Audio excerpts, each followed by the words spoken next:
Hello everyone, welcome back to another video of Jonah Central. Now you're wondering, what interface is this? Welcome to the interface of Blender, where I'm teaching you, no, not the basics, silly. I'm teaching you how to run a physics simulation in Blender, whether you're doing special effects, or a cool looking picture, or whatever, to get that realistic something just fell look. I will not be going over really much of scaling, rotating, and all the basic stuff. You should probably find that on a different tutorial. All I'm going to tell you is if you press S, it'll scale, and if you press X, Z, or Y, it'll scale it on a different axis. So it goes for the rotating, and if you hold Shift and press that axis, it scales on the whatever you held Shift and pressed, it'll scale it not on that axis. I'm going to change it to cycles render because that's the more realistic one.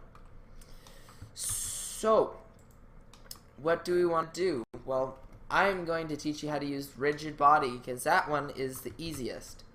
Now, what is more fun? Why would I say less fun?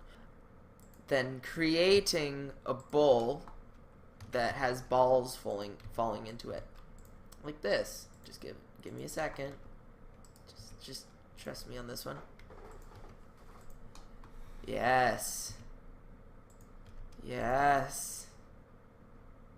Alright, there's our bowl. And then we can smooth it out. Now, we want this to be like our little table. We don't want this to fall, well, forever. So, how will we fix this? Well, first, how do we run a physics simulation? So if you go over here, I'm just going to size that up. You got your little physics tab here. It's like a bouncing ball. You want to turn on rigid body because that officially makes it like a solid object, like that collides. Then you want to change it, the source, to mesh. Like if you have a ball, you could just do this to kind of keep it simple.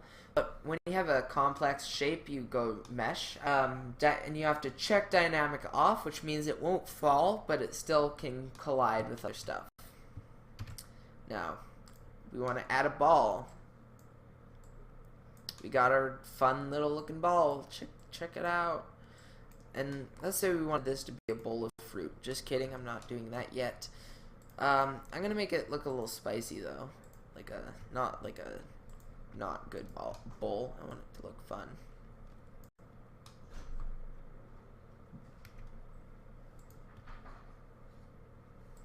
There. Now we want to smooth this out, and then you want to press rigid body for the sphere. Except you want to change it to the sphere, the shape, because, well, it is a sphere. Then you keep the type at active. You can take that up, scale it down, play it, and boom. It's like a little marble falling into a bowl. Now what you could do is you could create a ton of these little guys. And then you can select them like this.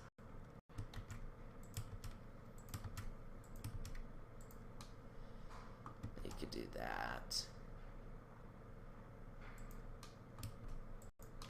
And now we got, well, a ton of marbles. And then once we click play, all the marbles should fall into the... I do not know why that happens, why they fall through like that. Ask Vsauce. But that's basically how you run a physics simulation. Yeah, I wish I had the answer to everything, but I'm not amazing at this. But the cool part is we got a functioning bowl of marbles, and you can texture this and lighting it. But to give you a quick example, I'm going to show you how to get a bowling simulation. Alrighty guys, as you can see here, I have finished my little bowling simulation. I have everything all textured up and ready. So, I created the little platforms. I did not have dynamic shape, just convex hull. It doesn't really matter for the base plate. Mesh for the little back catcher, for the bowling, and make sure it's off dynamics. And for the bowling pins, you got dynamic checked off because this bowling ball now, this bowling ball, I figured out how to get it to start with a velocity. I'll leave a link to the description for the video I used to figure out how to get like the little boost here. And yeah, and I got my lighting, got everything set up, got it all nice looking without its render. It's just that.